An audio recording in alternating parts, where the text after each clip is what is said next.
Well, good morning, everyone. Boy, what a morning we've had. Hey, if you are thinking about war dogs and war heroes, then this is the show for you because they are the ones that are keeping our independence. That's what we're going to be discussing today.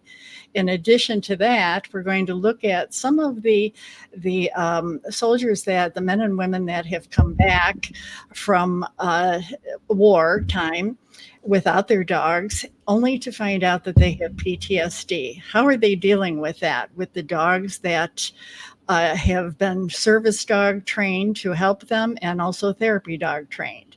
Stay tuned. We'll see you in a minute.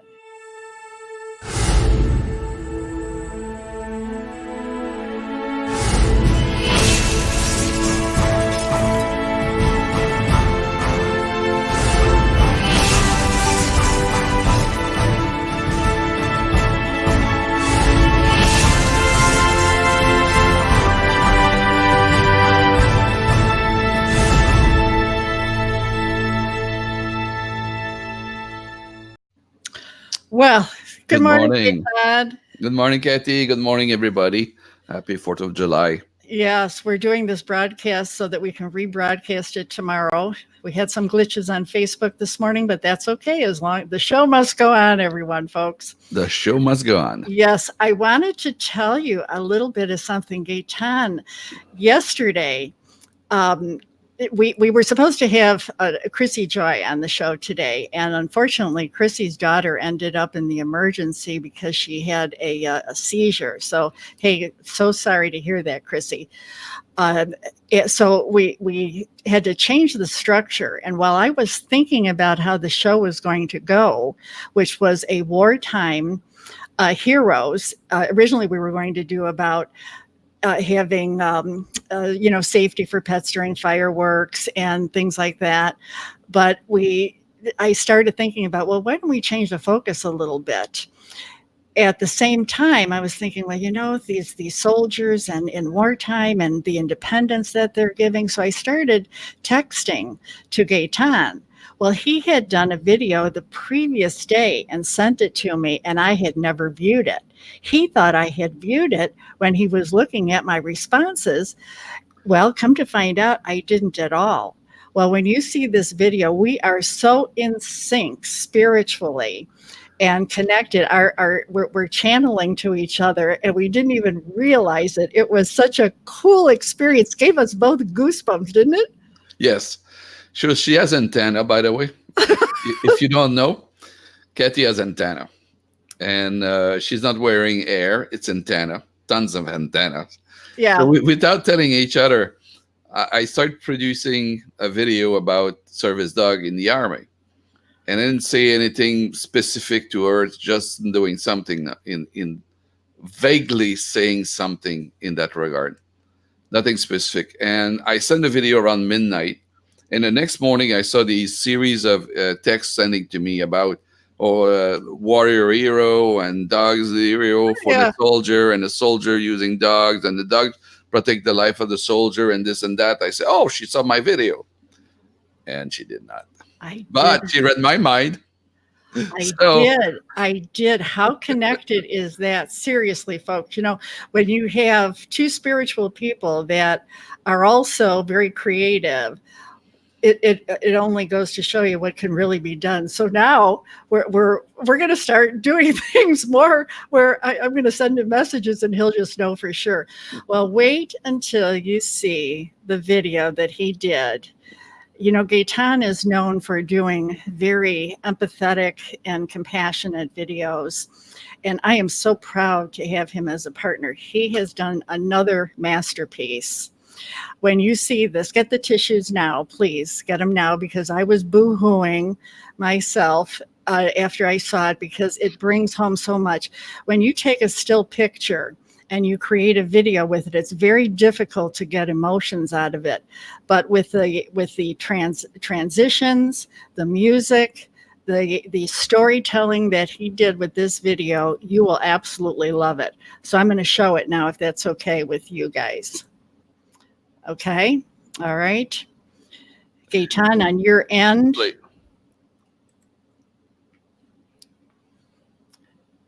Oh, wait. It's not playing. Hold on. Hold on. Let's back up here. Okay, Okay. let's try Hold it on a again. second. Start over. Hold on a second. Yeah, My fault. that's okay. There's a little button that he has to check that says for audio. Yeah, I forgot the button. That's Sorry. okay. That's I'm okay. coming back. Coming back. Here we go again. Too much enthusiasm. Here we are. And the little button here Yeah. and the video here. So And now you got to bring it to me. share to you and There we ready, go. ready, Yay! ready to play. Ready to play. Here we go.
Oh my God, here we go again. Jeez, Gaetan, I don't know how you do that, but you just managed to do that so well. Very well done, my friend. Very well. Not only are you a friend and a partner, but you're also a mentor. Geez, it was just beautiful. Now I'm sure that everybody can feel. Couldn't you feel the? I mean, when you researched those pictures, what went through your mind, Gaetan? Uh, I was looking for, in the context of the Independence Day, the contribution of the dog in the battlefield. And the video was built in three phases. One is the training, one is the uh, transportation or brought to the field of, and then the dog in action, detecting mostly bomb, improvise. How do you call that? ID, IDS, or something like that. So dogs contribute to saving the life of a soldier. You have a shot there where you see a dog and people are in the background, and he found a bomb there, and the dog is right there next where the bomb is. So the soldier are a safe distance from the bomb that the dog has detected, and Hmm. then they will call the special force unit to disarm that bomb and save the life of the people. Not only the life of the soldier, but the life of the civilian around that. These bombs are on the side of the road, sometime on the side of the street, on a village, and civilians are killed by these bombs when they explode. So by saving the life of the soldier, it's also saved the life of the civilian there. And Yeah, yeah. Well, I think to myself, when I mean, I'm not a soldier, and I've talked to a number of soldiers, but we would love to have them on the show. So by no means are we experts in any of this, folks. We're just giving an awareness of the military dogs and the working dogs. So when we see something like this, I know myself. I think it's very how great is it to be able to put your 100% trust and confidence in that dog, knowing that they will be there to cover your back. Mhm. They always say that there's a certain bond with military guys when they're in the service, because they know that they'll be there to have their back, and then they remain friends throughout the years, even when they become when they're out of the service. So the same thing holds true when they have this dog that they've been with through thick and thin. Mhm. Many times they have to leave that dog because that dog is going back into service. So they come home, and then they have a whole different ballgame. Let's look at some pictures of the bonds that you see with the dogs Mhm. in the areas during wartime. You see this, and you see the interaction. The children are there. It's these soldiers are comfortable. They're happy. They're not happy to be at war, but happy to be with the dog. That was Yeah. I take that back. Don't be writing on that. Don't be writing on that with us. But then you've got this. Look at this soldier. Clearly loves this dog who is there to support him. They're best buddies. They're companions, but they're soldiers as well. These are canine soldiers. They have a job to do. Hmm. And the soldier are also saving the life of civilian or protecting the life of civilian. They are not there to shoot people. They are there to protect life of people. And the dog is a complement. There is a safeguard, because the dog can go places where a human cannot go, and they will send. In the case of the bomb squad or the bomb detection dog, they will be ahead of the soldier, be ahead of the troop, and be there and find the bomb before they create too much any before they create any damage. In fact, Hmm. so it's protect the life of the citizen, they protect the life of the soldier, protect the life of a lot of people, and that's contribute to the war effort. Exactly.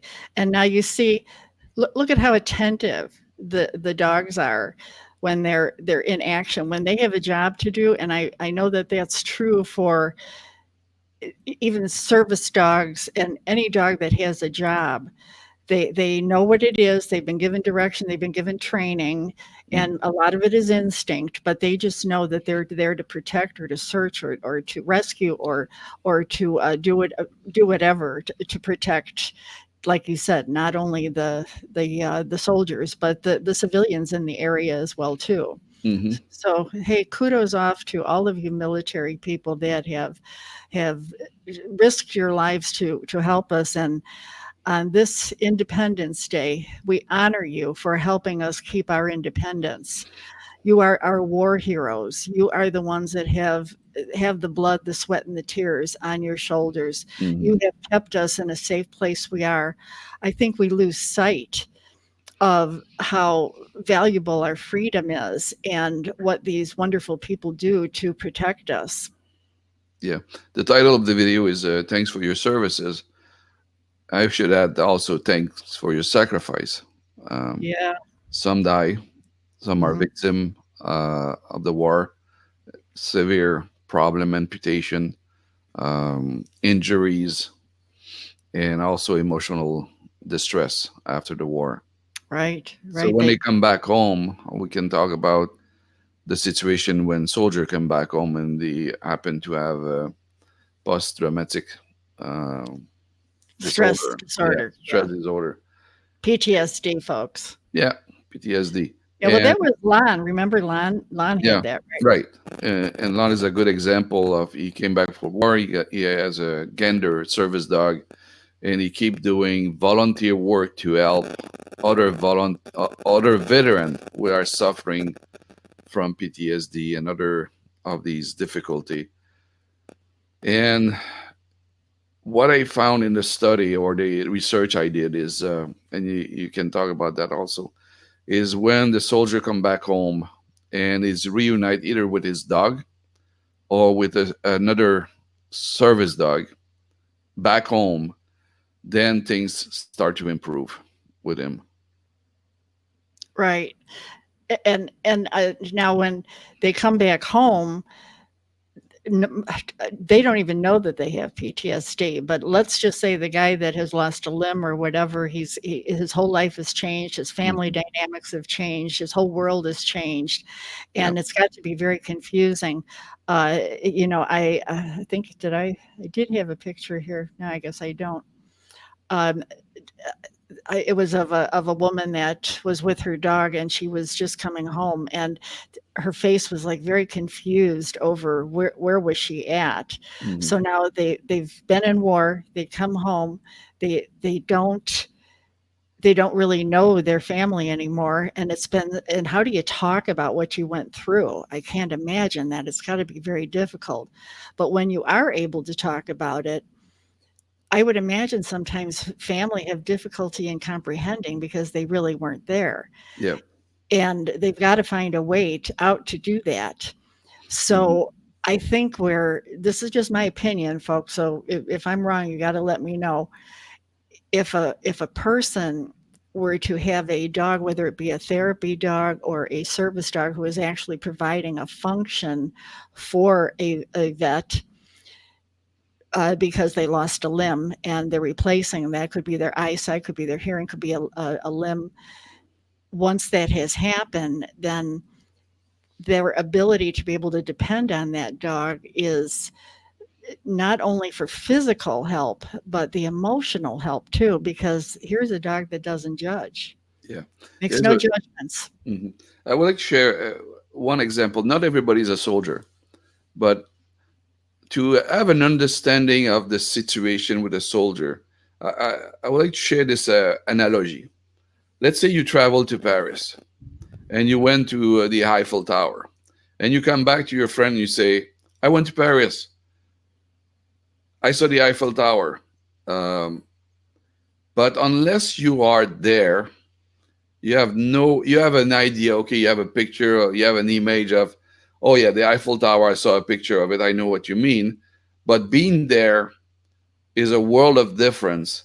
And when a soldier came back home, even they say I was in Tabul, I was there.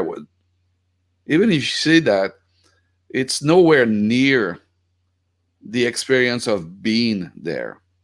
And this is one of the difficulty of the soldier when they come back home to try to share what they witnessed there, what was the impression of being there. It's like a tourist going to Paris, say, I saw there was Eiffel Tower. If you've never been there, yeah, I saw the picture. I know what you mean. But you don't know what you mean because you've never been there. You don't have the impression of standing, for instance, taking the same example, you stand under the Eiffel Tower and you look up. It's a different experience than, oh, I saw a picture. Right, The picture right. don't give you the scale of the Eiffel Tower. Don't give you the impression of the mass of the Eiffel Tower. Similarly, a soldier in in Afghanistan or any other place in the world, when he come back, I was there. Okay, I see in the map there's a place called Tabul. Okay, you were there. Okay, fine. But it's not saying anything, and it's impossible to share that with other people because they've never been there. Not only they've never been there, they've never been in the context of the confrontation in Afghanistan at that point, for instance. So when they come back, they have nobody to talk to because people say, "Yeah, you've been there. Okay, great. Welcome. Good job." Blah, blah, blah. But you cannot share it. There's something it's impossible to share. I travel in about 15, 17 countries around the world. If I told you I was in Gabon, okay, fine, I was in Gabon. Nobody knows.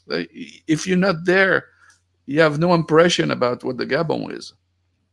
So they when they come back, they are deprived from the ability of communicating with other people, their experience there. So they're it's part of the difficulties. They have nightmare, they have hallucination, they have immense difficulty, they have difficulty of interacting with other human.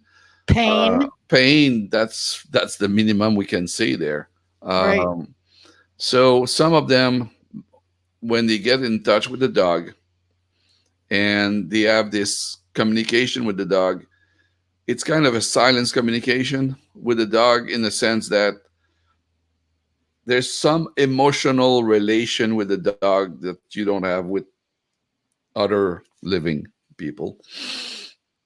And that communication, that silent communication, help a lot. And the other part is it take your mind away from the past, and the Mhm. dog always bring you in the present. It's here and now. The dog has no schedule, no future, no past. It's all in the present. So that's a lesson for human too. Yeah, you know, Live in the present. right. It's easy to say forget the past. I'm not saying it's easy, but by having a dog, you are forced to live in the present. There's immediate need for the dog right now, and the dog has immediate presence for you right now, and that's bring you in the present. That's a good, excellent contribution to Right. help human being that way. Well, see, I couldn't agree more. And the contribution that a dog makes all over the board, not just on the military and service dogs, but all dogs in general. If we do learn to live in the moment, then we become very aware of what that dog is doing. Now, we have a video that I want to share, and it's from Pups for Patriots. I want to give a disclaimer here for a moment. We're showing this video because we want to show the interaction that a dog can have with a vet.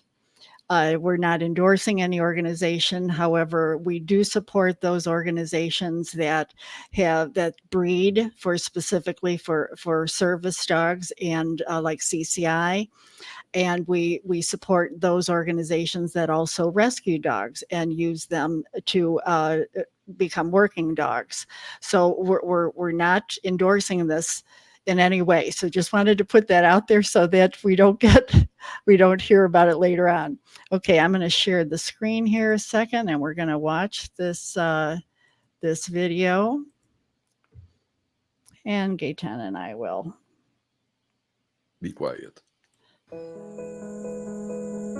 I was afraid of being alone. I was afraid of going places by myself. The Pups for Patriots program takes carefully identified dogs who are unwanted and in need of a home. We trained them and we paired them with veterans who've been diagnosed with post-traumatic stress and traumatic brain injury. Good girl. We learned that 20 veterans commit suicide every single day. We saw and witnessed a serious crisis with unwanted pets.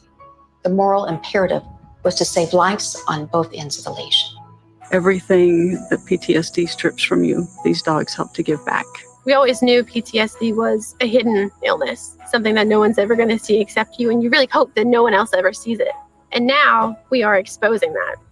We're making ourselves more vulnerable to people coming up and approaching us, but we're also learning how to take that with stride and be more confident. Service dogs for wounded warriors are actually helping to mitigate depression, to help with stress and anxiety, and importantly, to allow these veterans to heal. I found the program through my therapist at the vet center. You're already paired with the dog before you get it. I don't know how they did it, but it was like magic.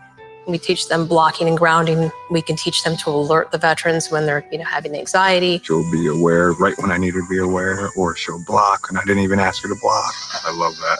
The dog is there to help build that confidence, to help them navigate the world. I'm constantly looking behind my back. She leans her body weight into me, into the back of my legs, so I can feel her. I don't have to turn around. What we want the veterans to know is, I can get through this. Everything's going to be okay. It's like they've given you everything that you could have lost back. These dogs didn't have an owner before. They now have a very important purpose and a mission, and their lives are saved just as they're saving their veterans' lives. I see joy that's coming out of darkness. This is like my superhero. Good girl. I'm so grateful to our friends, our donors, Hallmark Channel, everyone who's gotten behind Pups for Patriots, who believe that second chances at life are so worthwhile. Their worlds are now no longer predictable. Our gratitude is immeasurable. I'm so glad to have met you and to see how far you guys have come in just 10 days. We're so proud of you guys. If we can just help every veteran who is in need and pair them with a service dog, that is an incredible achievement. When we talk about rescue, we're talking about an unwanted dog that's been rescued. But guess what? That dog rescues a human. Their journey has just begun. But what I already see is hope.